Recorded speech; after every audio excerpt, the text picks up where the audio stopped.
வெற்றிவேல் முருகனுக்கு அரோஹரா. அள்ளி கொடுப்பதில் வல்லமை பெற்றவன் அப்பன் பழனி அப்பன்.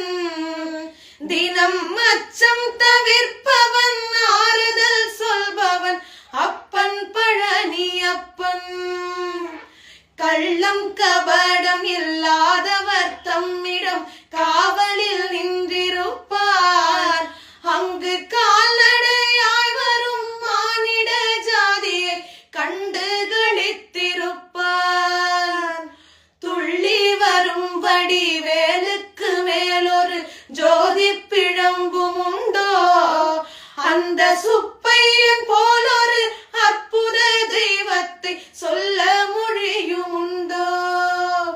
வெள்ளி முகம் 12 கண்ட பின் வேறொரு சொர்க்கம் உண்டோ? ஆண்டி